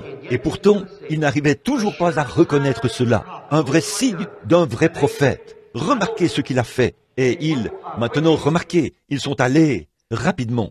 Il a dit, toi, un étranger, et tu n'es pas au courant que Jésus de Nazareth était un prophète en œuvre, puissant devant Dieu et devant le peuple?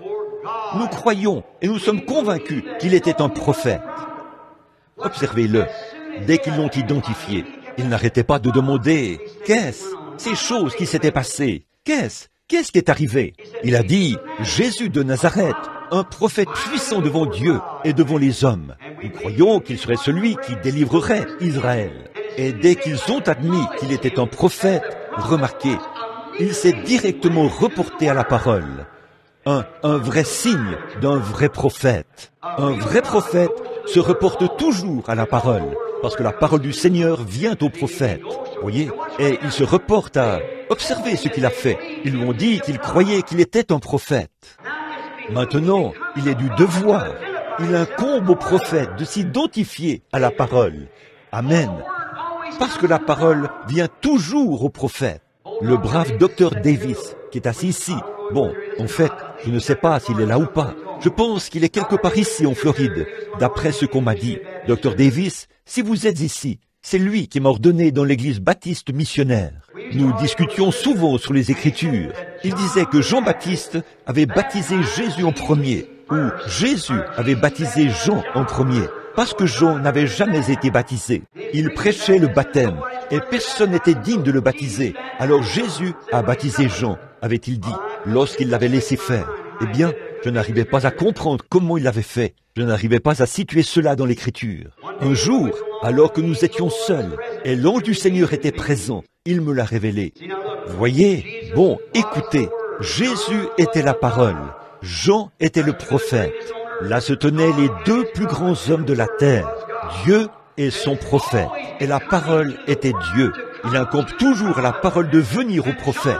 Et Jean était le prophète. Et voici que la parole s'est avancée là, dans l'eau, et s'est dirigée vers le prophète. La parole est venue au prophète, dans l'eau. Amen. Je me sens religieux. La parole vient au prophète. Absolument. Voici qu'il était là, lui, la parole, sous une forme vivante. Et là se trouvait le prophète, debout dans l'eau. La parole est venue au prophète. Je peux voir le regard au moment où ils se sont rencontrés.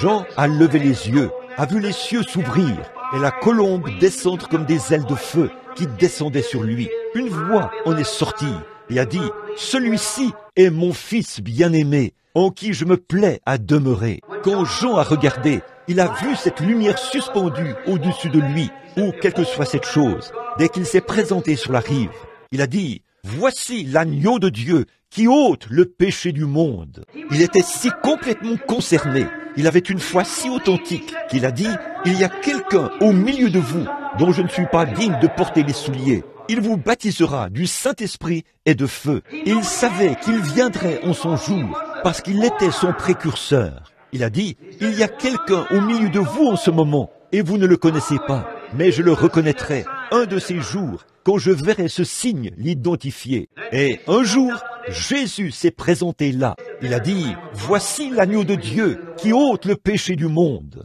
Jésus s'est avancé. La parole est allée directement au prophète dans l'eau. Jean a levé les yeux vers lui, en toute humilité.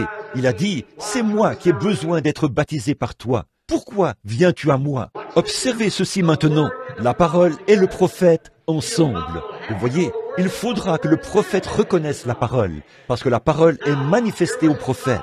Maintenant, voici que sa prophétie s'accomplissait. Il allait présenter le Messie. Et voici le prophète et la parole ensemble. Et il a dit, « C'est moi qui ai besoin d'être baptisé par toi. Pourquoi viens-tu à moi ?» Jésus l'a regardé bien en face et a dit, « Laisse faire, car il est convenable, il est de notre devoir.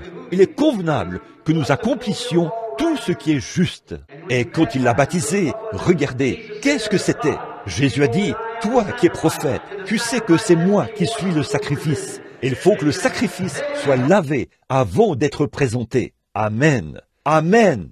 Donc, la parole vient toujours au prophète. C'est vrai, oui, et il l'a laissé faire. Il a dit, c'est tout à fait vrai. Il est convenable que nous accomplissions tout ce qui est juste. Je suis le sacrifice. Il faut que je sois lavé. C'est vrai, il faut que tu sois baptisé. Amen. Mais laisse faire, car il est convenable que nous, que toi et moi, nous accomplissions tout ce qui est juste. Alléluia. Hommes et femmes, il nous incombe vraiment, en tant que pentecôtistes, ayant le message de Dieu, d'accomplir tout ce qui est juste et de croire en lui. Il est convenable que nous accomplissions tout ce qui est juste. Remarquez, en tant que prophète, là, il s'est directement reporté à la parole. Lorsqu'ils ont dit « Jésus de Nazareth », qui était un prophète puissant en œuvre devant Dieu et devant le peuple. Alors, s'il était un prophète identifié, alors il s'est directement reporté au mot même qu'ils avaient utilisé pour déclarer ce qu'il était. Ne manquez pas ceci. Il a pris ce qu'ils ont dit qu'il était, il a pris la parole écrite et s'est identifié comme étant cela. Et ils n'ont toujours pas saisi. Ils ne comprenaient pas. Et pourtant, ils l'ont appelé prophète. Et il était là, un prophète. Il s'est directement reporté à la parole. Et par cette parole, il a identifié son propre ministère. Et ils ont dit, c'était une bonne prédication. C'était très bien. Notre cœur brûlait au-dedans de nous. C'est ce qui arrive. Mais c'est ce qui arrive. Je me demande si nous pourrions faire la même chose. Il est écrit que nous le ferons. C'est vrai. Donc, nous le ferons. Remarquez. Oh, quel signe d'un vrai prophète. Il se reporte toujours directement à la parole. Et pourtant, il n'arrivait pas à comprendre cela. Son enseignement était trop important. Et, oh là là, où est passé le temps? Il ne nous reste qu'environ 8 minutes pour terminer la réunion. Remarquez, je n'arrive pas à comprendre que ces 45 minutes se soient écoulées si vite. Remarquez, écoutez, même s'ils n'arrivaient pas à comprendre, même si vous n'en êtes peut-être pas capable, s'il vous plaît, faites quand même comme eux. Ils l'ont invité à entrer. Ils ont dit, entre, le jour est sur son déclin. Entre. C'est ça, c'est ça. C'est à ce moment-là, et à ce moment-là seulement, qu'il peut se faire connaître. Quand vous l'invitez à entrer, vous dites, je ne comprends pas. J'ai entendu l'explication qui en était donnée sur la base de la parole, au sujet de ces choses qui sont censées arriver en ce jour-ci. Mais je n'arrive pas à comprendre. Mais invitez-le malgré tout. Dites, entre, Seigneur Jésus. Pourquoi ne le dites-vous pas tout de suite? Voyez, entre. En effet, bon, remarquez, après qu'ils ont dit, il a paru vouloir aller plus loin, les quitter. Il pourrait faire pareil avec vous, mais il ne le fera pas. Si vous l'invitez, il a continué d'avancer, comme s'il allait plus loin. Et ils ont dit, c'est le soir, le jour est sur son déclin. Eh bien, viens, reste avec nous. Alors, il s'est retourné et a dit, très bien, je vais entrer. Alors, il est entré. Voilà, c'est ça le plus important. Même si vous n'arrivez pas à comprendre la parole, que c'est trop profond pour vous, ou quelque chose de ce genre, vous ne comprenez pas cela. Vous êtes rempli de divers credos. Celui-ci a dit cela, puis ceci et cela, et votre pauvre esprit là, vous ne savez que penser. Je vais vous dire ce que vous devez faire. Faites simplement comme eux. Dites, entre Seigneur, et ce soir, reste avec moi. Le veux-tu? Entre, et reste avec moi maintenant. Une fois qu'il est entré, ils ont fermé la porte. Remarquez comment il a procédé là. Remarquez comment il s'y est pris pour se faire connaître à eux, après que la parole prêchée n'a pas réussi. La parole prêchée et la parole identifiée. Pourtant, il déclarait qu'il était un prophète. Il déclarait être ses disciples. Il leur a parlé toute la journée. Et ils n'ont toujours pas saisi cela par la parole prêchée. Non, monsieur, ils n'ont pas saisi cela. Mais une fois à l'intérieur, une fois qu'ils sont entrés, il leur a ouvert les yeux. Et ils ont su qui il était. Il leur a ouvert les yeux. Comment s'y est-il pris? En faisant quelque chose exactement comme il le faisait avant sa crucifixion. Il leur a ouvert les yeux et ils l'ont vu accomplir quelque chose qu'il l'avait déjà vu faire. Quelque chose qu'il est le seul à pouvoir faire.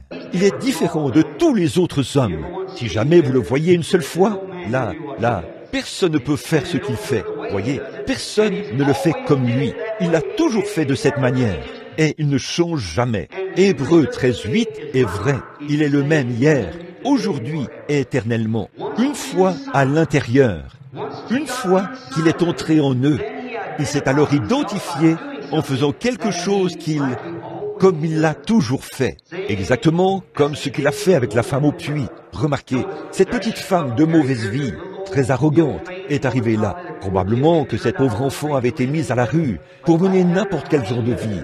Mais tout au fond de son cœur se trouvait une semence prédestinée. Ces sacrificateurs qu'ils avaient là-bas et tout, ils avaient reçu de l'instruction, une conception au départ. C'est ce qu'il a dit. Mais quant à cette petite femme, sa vie était toute souillée. Ici en bas, il y avait un peu de lumière.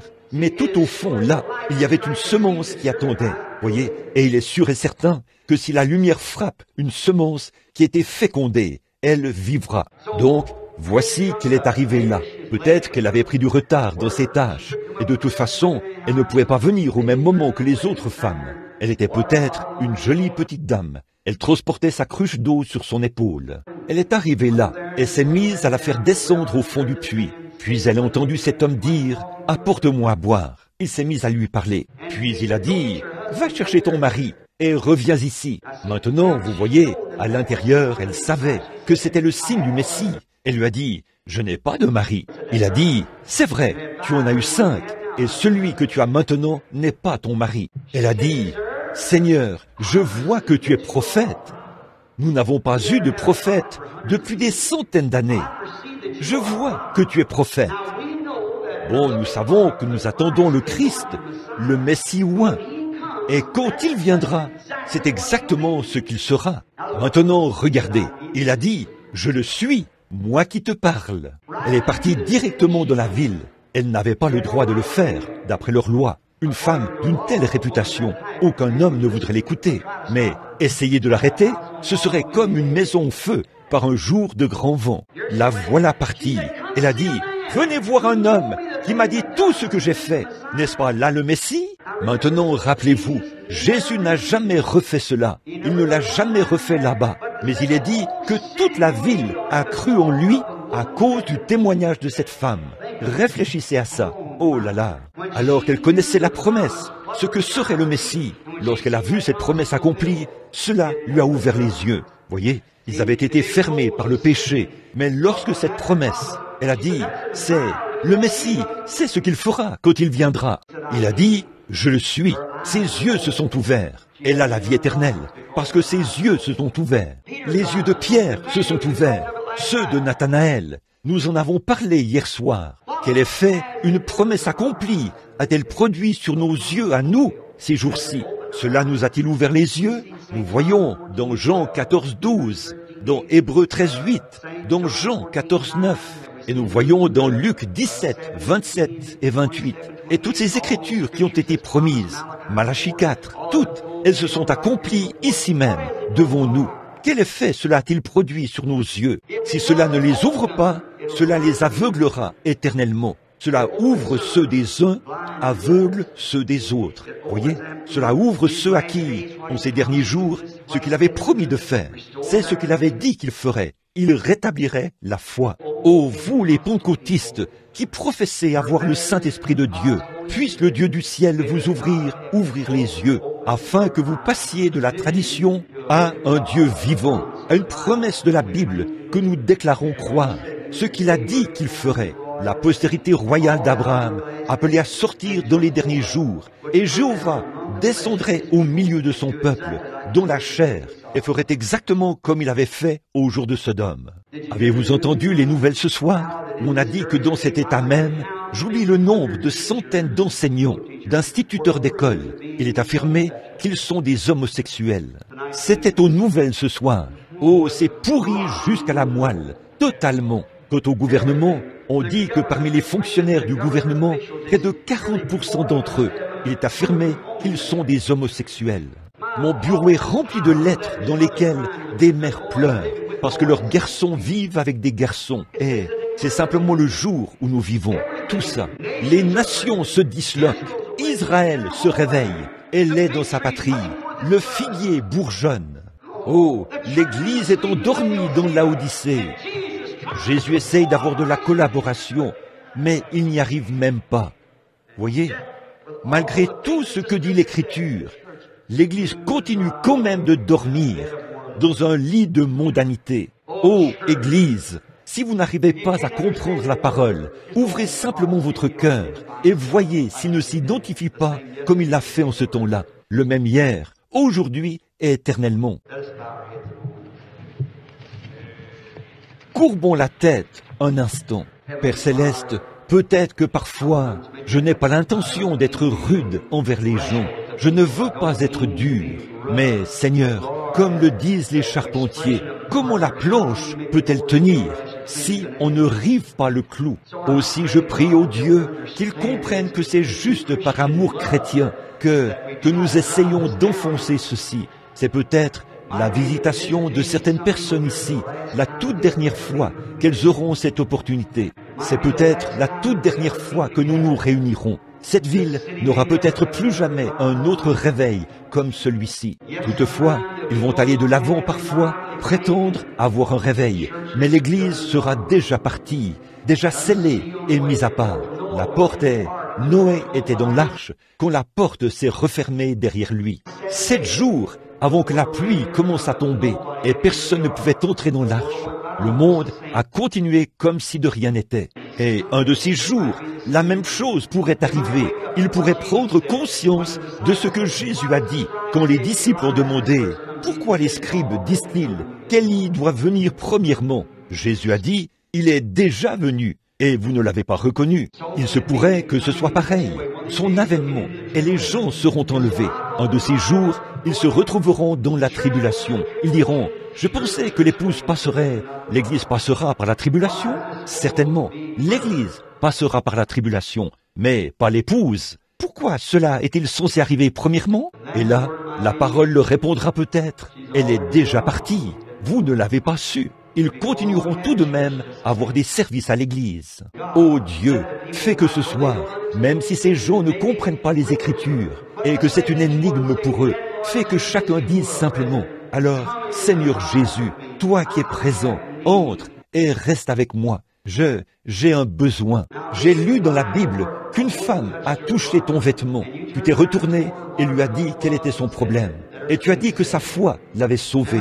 Et j'ai aussi lu dans la Bible que tu es maintenant le souverain sacrificateur qui peut compatir à nos faiblesses. Et tu es le même hier, aujourd'hui et éternellement. Viens maintenant dans mon cœur, Seigneur, et révèle-le-moi. Bien que j'ai marché et que je t'ai aimé, je n'ai jamais réellement vu cela s'accomplir. Aussi je te prie, ô Dieu, de le faire pour moi ce soir. Accorde-le à ces gens, Père, et puissent les yeux de chacun de nous s'ouvrir partout dans l'Église, et nous verrons cet aimable et doux Seigneur Jésus ressuscité, le même hier, aujourd'hui et éternellement. Accorde-le. Puissent nos yeux s'ouvrir à cause du royaume de Dieu. Au nom de Jésus-Christ. Amen. Maintenant, pour vous laisser sortir à l'heure, je n'aurai pas le temps de former une ligne de prière ici, quoique les gens aient peut-être des quarts de prière. Vous n'avez pas besoin de vous avancer ici. Dieu est tout aussi grand, ici, dans l'auditoire, qu'il l'est n'importe où. Vous croyez qu'il est omniprésent? Il l'est certainement. Il est omniprésent, parce qu'il est omniscient. Bon, il n'est pas lui est omniscient, il sait toutes choses. Ainsi donc, il est partout du fait qu'il est omniscient. C'est comme le mot prédestiné. Ce n'est pas un bon mot. Je l'ai utilisé il y a quelques instants et j'en ai pris conscience parce que j'ai senti l'esprit se déconnecter. Bien des gens ne croient pas à la prédestination. La prédestination, ce n'est pas un bon mot. En fait, c'est de la prescience. Dieu sait d'avance qui viendra et qui ne viendra pas. Et par sa prescience, il peut donc prédestiner. Voilà pourquoi il sait qui viendra et qui ne viendra pas. Vous voyez, il ne veut pas qu'aucun périsse. Mais il sait qui périra. S'il ne le savait pas, alors il ne serait pas Dieu. Il faut qu'il soit omnipotent, tout comme il faut qu'il soit omniprésent. Vous voyez, omniscient, omniprésent, omnipotent, infini. Infini. S'il ne l'est pas, il n'est pas Dieu. Donc, il sait toutes choses. Par conséquent, il peut connaître la fin dès le commencement, parce qu'il est la parole. Maintenant, je vous suis totalement inconnu. Je ne vois personne ici que je connaisse, si ce n'est ce jeune homme, qui est juste ici.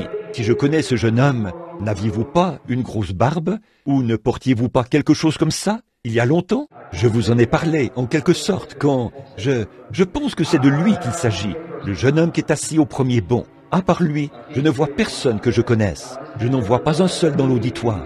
J'ai juste promené le regard. Le jeune homme était assis là, à pleurer. Il y a quelques instants, il s'essuyait les yeux. Je me suis dit, on dirait que c'est le même jeune homme que j'ai reçu pour un entretien privé une fois. Et je ne sais même pas d'où il vient. J'ai juste reconnu son visage. Je n'ai pas, voyez, mais c'est la seule personne que je connaisse ici en ce moment. Très bien.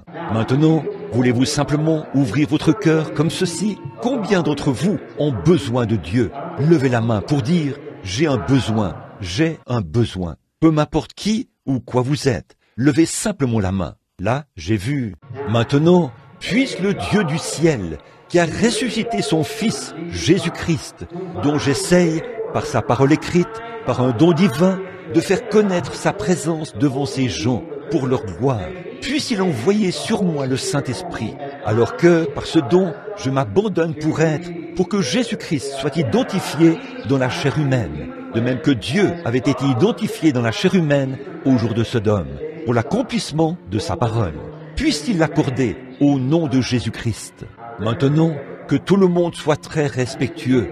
Maintenant, commencez simplement à prier dans votre cœur. Seigneur Jésus, je vais ouvrir mon cœur. Veuille y entrer. Fais que je laisse toute mon incrédulité à l'extérieur. Aussi, fais-moi voir ce que tu as fait avant ta crucifixion.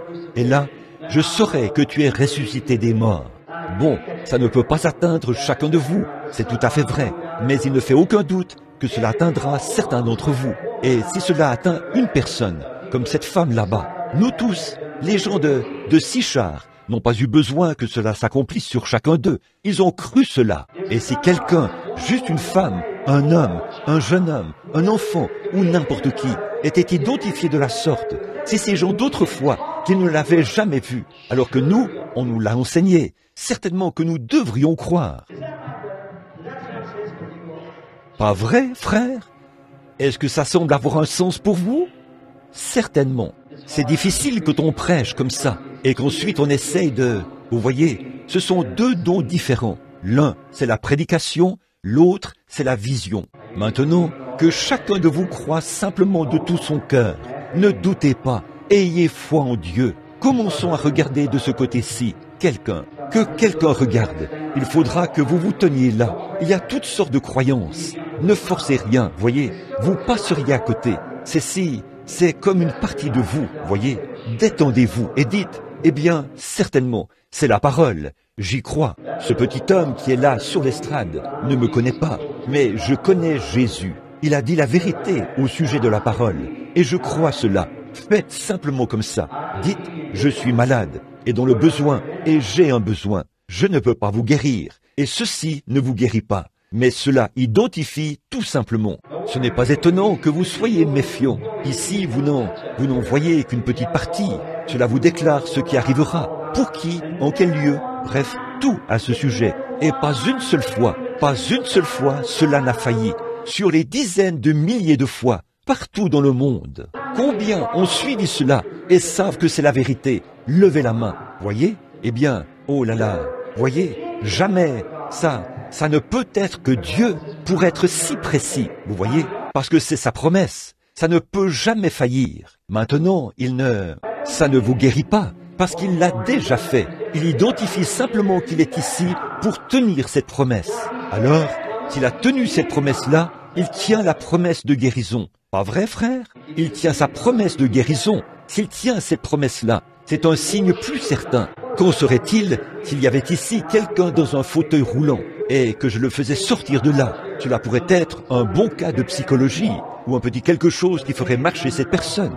Mais cela ne peut pas discerner les pensées du cœur. Voyez, ça, c'est sûr et certain. Connaître ce que vous avez fait, qui vous êtes, et tout à votre sujet. Il faut que ce soit Dieu, seulement lui, pour que ce soit parfait à tous les coups. Tenez, j'aimerais pouvoir expliquer ceci.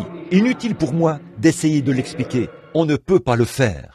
Mais maintenant, si je pouvais exprimer ceci, quelque chose à l'intérieur de moi, et passer à une autre dimension. Voyez, je suis en train de regarder cette colonne de feu qui a accompagné Israël dans le désert. Combien en ont déjà vu la photo? Levez la main. Certainement. Je suis en train de la regarder. Elle est ici maintenant. Je regarde droit vers cela. Ces couleurs d'ombre, un genre de jaune-vert. Elle tournoie. Je vois une femme apparaître. Elle est assise juste ici. Oui, elle regarde droit vers moi. Elle est assise juste ici en bas. Elle regarde droit vers moi. Et elle souffre. Elle prie pour une maladie dont elle souffre. C'est une maladie du sang. C'est le diabète. C'est vrai, c'est vrai. Tous les deux, vous deux, qui êtes assis là, où sont assis ces jeunes hommes infirmes, vous souffrez du diabète. Levez la main. Voyez? Bon, ça, qu'est-ce que c'est? Vous étiez en train de penser à ça, n'est-ce pas? Vous essayez d'ouvrir votre cœur. Là, vous voyez, il est simplement venu et a fait exactement comme il l'avait fait avant sa crucifixion. Maintenant, vous ne me connaissez pas, n'est-ce pas? Aucun de vous ne me connaît. Si c'est vrai, levez la main. Si vous ne me connaissez pas, très bien, très bien. Vous ne me connaissez pas. Alors, il fallait que ce soit lui, parce que je ne vous connais pas. Il fallait que ce soit lui. Si seulement vous le croyez de tout votre cœur, Dieu le manifestera. Mais vous devez le croire. Tenez, il y a un homme qui a chuchoté pour dire quelque chose à quelqu'un. Il est assis juste ici. Il me regarde. Il est plutôt corpulent. Il porte une chemise blanche. Nous sommes des inconnus l'un pour l'autre, monsieur. Pas vrai? Il est assis juste à côté de vous, un peu plus loin de vous. Non, c'est derrière vous, monsieur. Non, derrière vous. C'est l'homme à la chemise blanche. Restez juste à votre place. Vous croyez. L'homme à la chemise blanche. Si Dieu, c'est vous. Oui, monsieur. Regardez autour de vous. Si Dieu me dit quel est votre problème, croirez-vous qu'il vous guérira? Vous souffrez du cœur. Si c'est exact, levez la main. Très bien. Vous acceptez votre guérison? Maintenant, il y a un homme juste ici qui a levé la main, quelque part ici. C'est dans ce petit... C'est vous. Vous croyez que je suis le serviteur de Dieu, son prophète? Vous croyez? Vous souffrez aussi du cœur. Vous avez aussi de l'arthrite. C'est votre femme qui est assise à côté de vous. Elle souffre d'arthrite. Et elle souffre aussi de vertige. Si c'est exact, levez la main. C'est exact. Croyez-vous que je peux vous dire qui vous êtes? Monsieur et Madame Jones. Si vous pouvez croire, croyez maintenant et soyez guéris. Croyez de tout votre cœur. Maintenant, je vous suis inconnu. Ayez foi en Dieu. Ne doutez pas. Croyez seulement. Voici un homme assis ici. Il a les cheveux plutôt gris. Il est assis ici au bout. Il se peigne les cheveux sur le côté. Voilà cette lumière qui se tient près. Oui, monsieur, vous étiez assis dans votre siège. Vous croyez que je suis le prophète de Dieu, son serviteur? Vous croyez que ce rhume des foins va vous quitter et que vous irez bien? Vous croyez? Levez la main. Eh bien, je vous suis totalement inconnu. C'est pour ça que vous étiez en train de prier. L'homme qui est à côté de vous a aussi levé la main parce qu'il croit. Eh bien, qu'est-ce que... Il n'a pas le rhume des foins, mais il a de l'arthrite. C'est exact. Si c'est exact, faites signe de la main, monsieur. C'est exact. Ah oui. Maintenant, je vous demande, croyez-vous? La seule chose que vous devez faire, c'est d'avoir la foi. Cette petite dame, assise juste ici au bout, vous croyez, madame? Vous croyez de tout votre cœur? Ah oui. Vous croyez que ce problème d'estomac va vous quitter? Vous croyez? Vous avez un fardeau sur votre cœur, n'est-ce pas? C'est pour votre fille. Elle n'est pas ici. Vous croyez que je peux vous dire où elle habite? Elle habite en Californie. Elle est recouverte d'une ombre noire. Elle va mourir si rien n'est fait à ce sujet, parce qu'elle est recouverte d'une ombre. Elle a un cancer. Si c'est exact, levez la main. Vous croyez que je peux vous dire qui vous êtes? Avec l'aide de Dieu, Jésus a dit à Simon qui il était. Pas vrai? Madame Ackerman. Si c'est exact, levez la main. Ah oui, c'est ça. Une petite dame missionnaire est assise là, à côté de vous. Elle aussi, elle est un peu inquiète à propos de certaines choses. C'est exact. Vous priez pour un ami et vous-même, vous êtes épuisé. Pas vrai? Et vous êtes missionnaire. Croyez de tout votre cœur. Je ne vous connais pas, je ne vous ai jamais vu. Mais c'est vrai. La dame assise derrière vous, aux cheveux gris, a des problèmes d'estomac. Vous croyez que Dieu vous en guérira? Vous pouvez l'obtenir, vous aussi. Croyez-vous de tout votre cœur? Voyez, qu'est-ce que c'est? C'est l'identification. Maintenant, c'est ce que dit la parole. Et voici qu'il vient maintenant dans vos cœurs et se révèle. Exactement comme il l'avait fait. N'est-ce pas exactement ce qu'il a fait avant sa crucifixion? Levez la main. Dans ce cas, il est ressuscité des morts. Le croyez-vous? Et maintenant, si vous êtes dans sa divine présence, vos yeux sont-ils ouverts maintenant pour reconnaître que le Dieu même devant lequel vous comparaîtrez au jour du jugement, il est ici même, au milieu de vous maintenant. Et il sait tout ce à quoi vous pensez. Voulez-vous courber la tête maintenant? Pensez-vous à lui? Vous aimeriez qu'il soit votre sauveur? Si oui, voulez-vous vous lever pour un mot de prière? Vous qui voulez qu'il soit votre sauveur, levez-vous pour un mot de prière. Que Dieu vous bénisse, monsieur. Que Dieu vous bénisse, madame. Que Dieu vous bénisse, madame. Que Dieu vous bénisse. Regardez, maintenant levez-vous juste un instant pour que je puisse prier pour vous. Levez-vous. Je veux l'accepter comme mon sauveur. Dans la divine présence de son être maintenant, je veux l'accepter comme mon sauveur. Y en aurait-il d'autres? Je crois que oui. Alors, si vous voulez bien vous lever, que Dieu vous bénisse. Que Dieu vous bénisse. Faites-le maintenant, voyez. N'attendez pas jusqu'à demain. Demain pourrait être trop tard. Aujourd'hui, il est votre sauveur. Demain, il pourrait être votre juge. Voyez? Donc, maintenant, s'il parle à votre cœur, tout comme vous avez ouvert votre cœur, que Dieu vous bénisse. Vous, c'est vrai, restez debout. Si vous croyez de tout votre cœur, voulez-vous l'accepter pendant que vous êtes dans sa présence? Le feriez-vous? Voudriez-vous simplement l'accepter comme votre sauveur? Je me demande si vous voulez bien le faire, alors que vous posez votre main sur votre cœur, comme ceci, chacun de vous. Prions. Maintenant que chacun de vous prie à sa manière. Ô Dieu, sois miséricordieux envers moi, qui suis un pécheur. Et une fois que vous l'aurez fait, je veux que dans quelques instants, vous vous avanciez ici, à l'estrade, pour témoigner que vous l'avez accepté comme votre sauveur. Car si vous me confessez devant les hommes, je vous confesserai devant mon Père et devant les saints anges. Si vous avez honte de moi devant les hommes, j'aurai honte de vous devant mon Père et devant les saints anges. Maintenant, remarquez, souvenez-vous, il connaît votre cœur, il l'a prouvé, il est la parole. Bon, je veux que vous le fassiez dans quelques instants. Je veux que vous l'acceptiez maintenant, alors que nous prions. Seigneur Jésus, alors que cette lumière se déplaçait au milieu des gens, des visions apparaissaient au-dessus des gens. Tout à coup, elle s'est arrêtée et est revenue. Et tu m'as dit de faire ceci. L'obéissance vaut mieux que les sacrifices. Et Seigneur Jésus, dans ce groupe de gens, beaucoup d'entre eux croient en toi en ce moment même. Ils sont en train de t'accepter comme leur sauveur. Ils croient, ils savent que c'est vrai. Ils étaient ici même quand cela s'est produit. Ils savent que tu es ressuscité des morts et que tu es toujours vivant. Ils savent que nous irons au jugement pour te rencontrer au tribunal de Christ. Et nous voulons obtenir ton pardon, Seigneur. Tu as dit dans ta propre parole, et Père, je vais citer cela, afin que nous le sachions. Tu as dit, celui qui écoute mes paroles, et c'est exactement ce dont nous avons parlé ce soir, et qui croit à celui qui m'a envoyé, ils le font, a, au présent, la vie éternelle, et ne vient point en jugement, mais il est passé de la mort à la vie. Maintenant, Seigneur, ça, c'est ta parole, tout comme Jean 3,16 et tout le reste de la parole. Tu as dit, celui qui croira, celui qui me confessera, encore une fois a-t-il dit, devant les hommes, je le confesserai devant mon Père et devant les saints anges. Mais celui qui aura honte de moi devant les hommes, j'aurai honte de lui devant mon Père et devant les saints anges. Maintenant, dans ta divine présence, car tu es venu ce soir, et nous tous ici, des croyants chrétiens, nous sentons la présence de ton être glorieux, ce sentiment très auguste de la divinité ou de Dieu qui se déplace au milieu de nous. Ce n'est pas étonnant, Seigneur, que cela aveugle les yeux de l'incroyant qui ne croit pas la parole.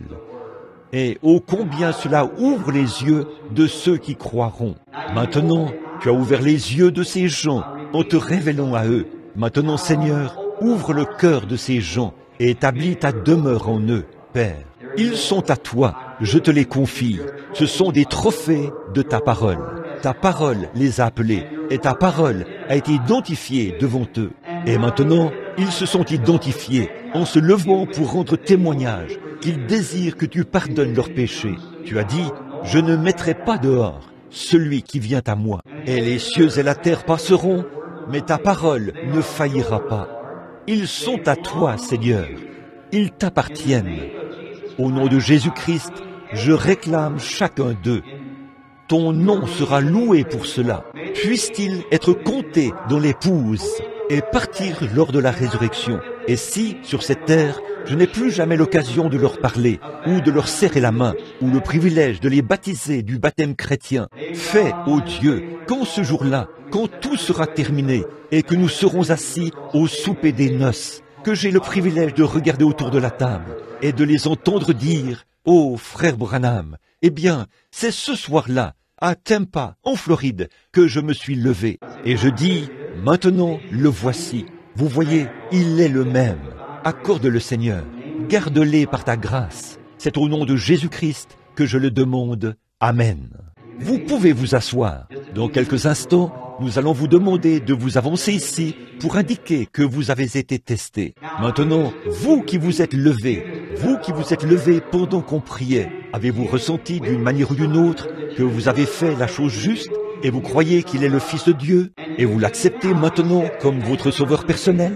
Levez la main et dites, je l'accepte maintenant. Que Dieu vous bénisse. Il semble bien que ce soit 100% des gens. Je l'ai maintenant accepté comme mon sauveur. Maintenant, la prochaine étape pour vous, c'est d'être rempli du Saint-Esprit. Père, Vous avez une salle pour ça, n'est-ce pas? Une salle pour ça, ici. Oui, monsieur. Ils vous y inviteront dans un instant. Maintenant, pour terminer la ligne de prière, arrêtons. Maintenant, ne vous déplacez pas. Vous voyez, chaque fois que vous vous déplacez, ça interrompt l'Esprit de Dieu. Voyez, maintenant, ne vous déplacez pas. Voici que je suis une fois de plus en retard. Alors, posez vos mains les uns sur les autres. Posez simplement les mains les uns sur les autres et priez les uns pour les autres. Voilà, c'est ça, c'est ça. Chacun de vous est un croyant. Oh, n'est-ce pas? Ne vous sentez-vous pas bien? Dites Amen. N'avez-vous pas le sentiment d'être maintenant dans la présence de Dieu, de ressentir cette douceur et cette humilité? Puissent nos âmes ne jamais être emportées par le monde et tout, alors que nous ressentons cette belle douceur de notre grand Messie, Jésus-Christ, qui est ici même, au milieu de nous maintenant, sous la forme du Saint-Esprit. Le monde n'en sait rien, mais nous le connaissons, nous l'avons vu s'identifier. Souvenez-vous du temps d'Abraham, ce Dieu qui était dans une chair humaine. Il n'est jamais descendu là-bas, à Sodome. 2 prédicateurs y sont descendus, mais pas lui. Il est resté avec l'Église élue, appelée à sortir. C'est à elle que son message était destiné. N'est-ce pas merveilleux qu'il vienne à nous aujourd'hui? Nous voyons que nous sommes identifiés comme étant la postérité royale d'Abraham. Lui qui, le dos tourné à la tente, a dit ce que Sarah pensait. C'est la même chose qui s'est produite ici même ce soir. La même chose s'est faite dans la chair humaine. Jésus a dit que cela arriverait au jour où le Fils de l'homme serait révélé. Bon, il a aussi dit ceci, voici les miracles qui accompagneront ceux qui auront cru. S'ils imposent les mains aux malades, les malades seront guéris. Maintenant, alors que vous joignez vos mains, tous d'un même cœur, courbons la tête à présent et prions pour les malades. Notre bienveillant Père Céleste, nous t'amenons cet auditoire qui attend, dans cette divine présence, ô Dieu. Ce n'est pas étonnant que ses disciples, Cléopas et son ami, ils ont mis toute la journée à se rendre à Emmaüs. Mais en quelques instants, ils étaient revenus. Ils étaient avec les autres disciples. Ils ne sont pas revenus pour débattre de leurs opinions religieuses, mais ils sont revenus parce qu'ils l'avaient vu. Ils avaient été, ils l'avaient rencontré, ils l'avaient entendu prêcher, et ils l'avaient vu s'identifier comme étant le Christ ressuscité. Tu es la parole était prêchée, la parole a été manifestée, la parole juge les pensées du cœur. C'est ce qu'elle dit. Et comme eux, nous sommes sûrs, ô Seigneur, tout aussi sûrs qu'il l'était. Nous voyons le signe de la résurrection et nous savons que c'est une identification qui montre que tu te révèles, étant donné que ton Église et la parole doivent être une seule chose, parce que le mari et la femme sont une seule chose. L'épouse et la parole deviennent une seule chose. Ô Dieu, quand nous voyons cela parmi nous, combien nous nous en réjouissons. Nous voyons les mêmes attributs, la même photo qui a été prise scientifiquement. L'ange de l'Éternel qui a fait sortir Israël d'Égypte et qui les a conduits au pays promis a été fait chair et habité parmi nous et il est monté dans les hauteurs. Il a dit, je viens de Dieu et je retourne à Dieu. Quelques mois plus tard, voici qu'il était là, sur le chemin de Damas, avec Saul. Cela l'a jeté à terre. Et Saul, voyant cette même colonne de feu, a dit, « Seigneur, qui es-tu » Il a dit, « Je suis Jésus. Il te serait dur de regimber contre les aiguillons. Ô Seigneur, 2000 ans plus tard, nous le voyons, le voici, avec preuves scientifiques, éprouvé par la foi, dans l'Église. Il est en train de faire la même chose qu'il avait faite, afin de parfaitement identifier les Écritures pour ce jour-ci. Nous ne sommes plus dans l'incrédulité, Seigneur. Nous croyons. Viens au secours de notre incrédulité. Puissent nos cœurs être libérés. Que la maladie perde sa puissance. Ces croyants ont les mains les uns sur les autres.